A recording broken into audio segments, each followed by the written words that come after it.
first thing you're going to want to do is take your clay and put it on your mat here. And we're just gonna kind of press it down with our hand.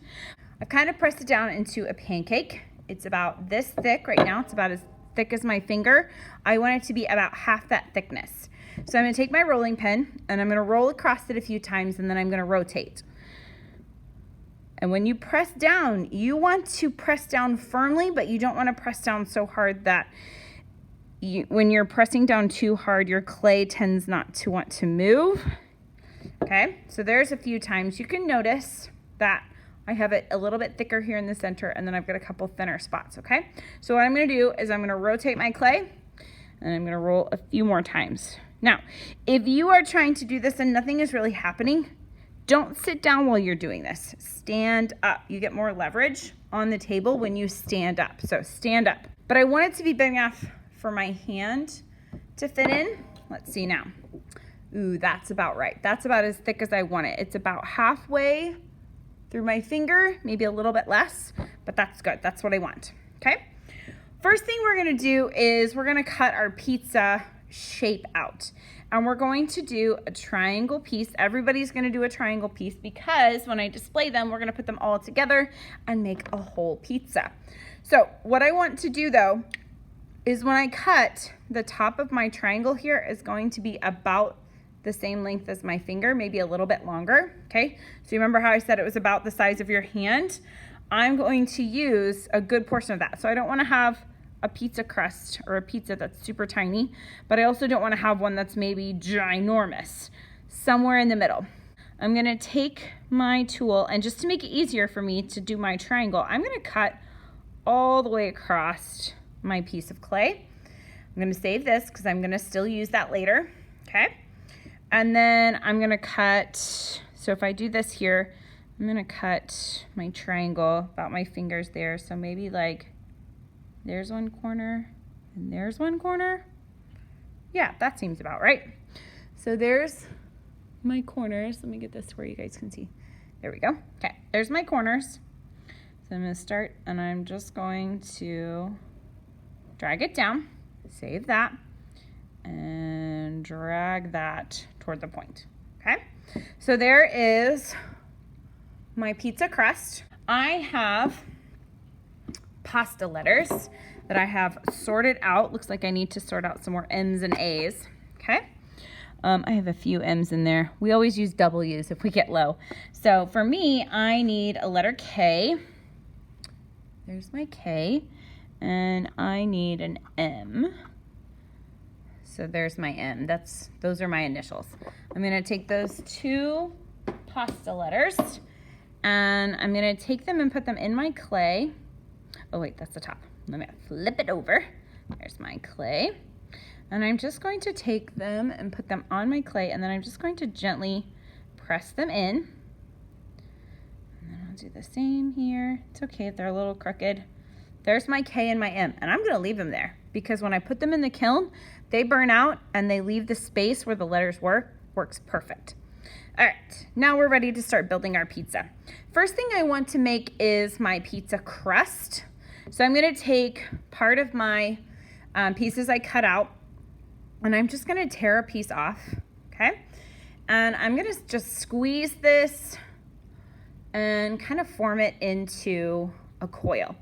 Now, people always ask me, Miss Montague, why do we have to learn how to make coils? We never use them for really anything. Well, making coils teaches you a lot about the wetness of clay. Because if your coil is too dry, if there's not enough water in your clay, your coil is going to crumble and fall apart every single time. If it has some water to it and some moisture, you're gonna have a much more successful coil. So we'll see how mine goes. I feel like it's a little bit dry, so I may have to go get some water. We'll see.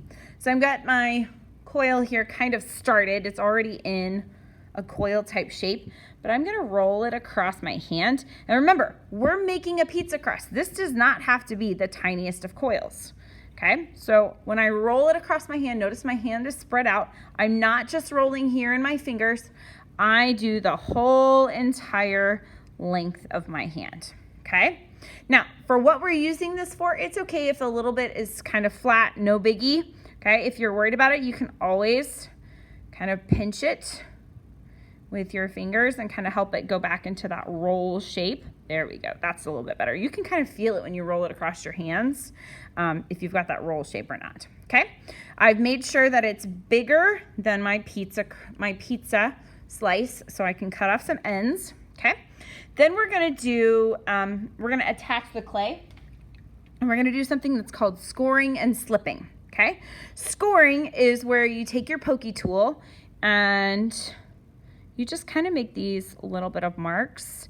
You don't want to make them too far down because you don't want them to be seen, but we're just making these marks. We're just roughing up the surface of our clay because we're going to add on slip. Slip is a mixture of water and clay. Mine looks like this. It's very, very soupy.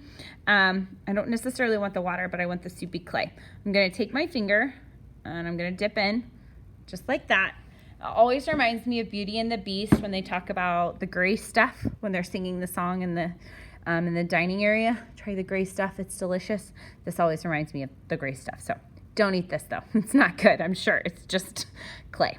So we're gonna take this and we're gonna slide it across where we've roughed up our clay. We're gonna score it there. Okay, we get a nice coat of slime, if you will. Okay, if you don't have slip, like maybe you've run out at your table or you're trying to do this at home, you can just get water on your finger and rub across. And as the clay gets wetter and wetter, it will create its own slip. So you can also do that. All right, there's my pizza. I'm gonna take my coil here and I'm just going to lay it on and I'm gonna gently press. And sometimes when I press, I kind of wiggle back and forth. We call this the stick and wiggle, because you're gonna find that when you stuck it on and you kind of wiggle it back and forth, if it stops moving a lot, that means it's kind of stuck on. So I've got it nice and stuck there. I'm gonna take my tool and I'm gonna go back and I'm just gonna cut. I'm kind of doing a sawing motion, more just because I don't wanna press too hard, but I'm just gently pressing as I'm moving back and forth. And I'm cutting off my crust. There we go. There is my crust of my pizza, okay?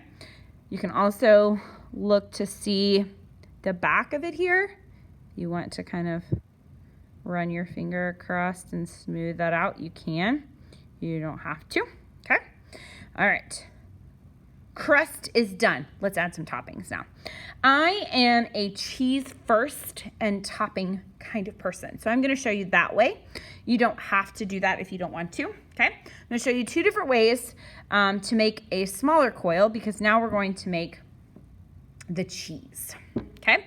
And I'm actually going to use these two pieces right here. I'm hoping they don't fall apart on me too much because of me already using them as a coil. So what I'm going to do to help them along is I've got water here and I'm just going to rub it across my little bit of clay. Look, you can see it's already making its own slip, but it's also making my clay a little bit more wet. It's adding moisture back into that. And as I do that, I'm going to roll it around and create that coil inside my hand, okay?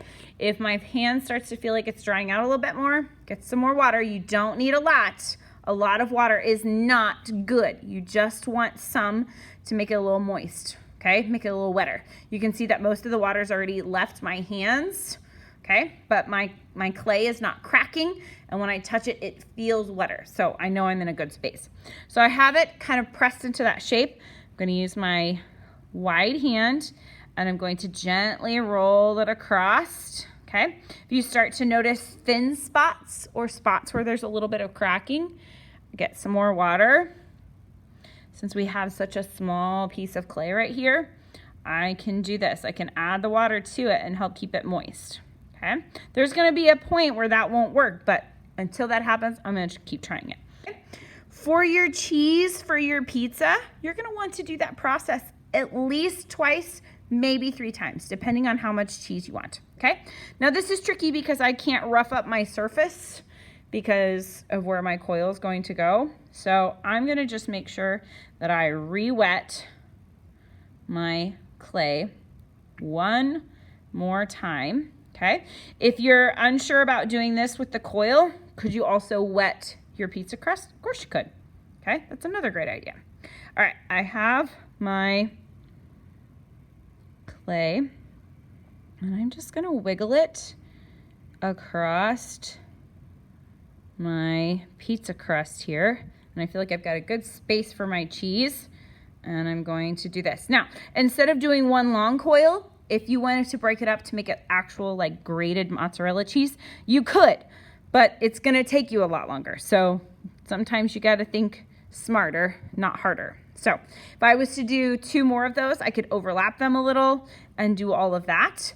There's another thing that you can do if you have a Play-Doh press at home or something like that, and you have something that you can put the clay through. These are made for Play-Doh, so they'll work great for clay, but has tiny holes or maybe tiny rectangles. You can use one of those. There we go. Okay, now that I've got that, I'm just going to simply take my finger, slide it across, set that there. Okay, I think I've got it all out, so I'll have to extract that out later. If you take it out quick enough, a lot of times your clay will just come with it. Yeah, that clay's really dry.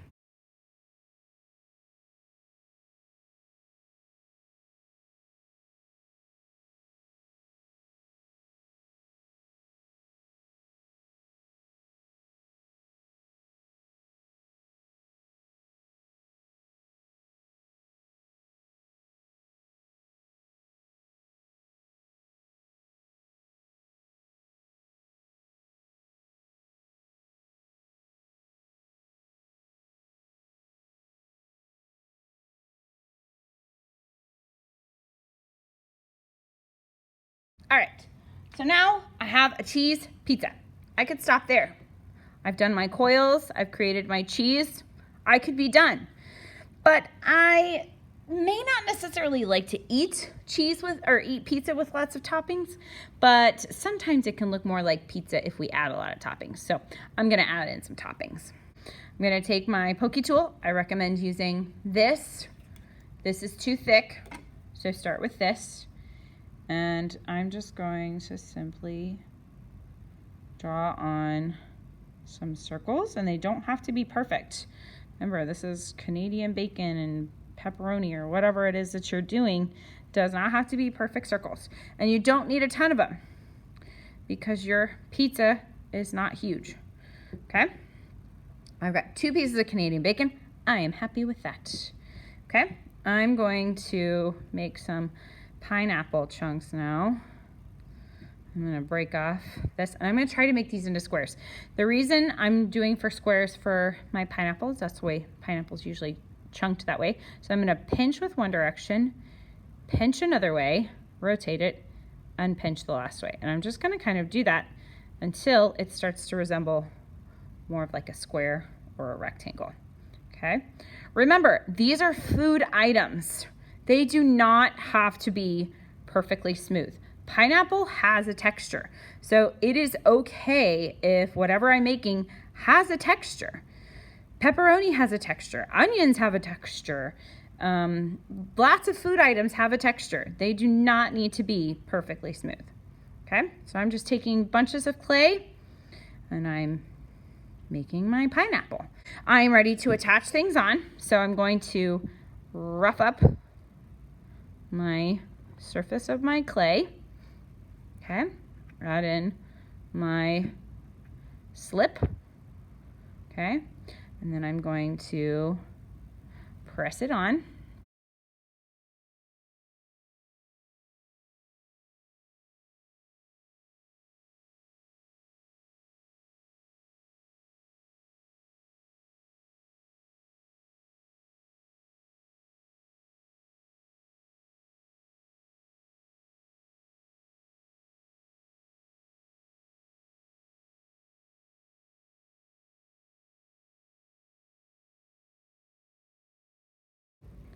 Now that your pizza's done, we'll cut off our extras from the edges if necessary.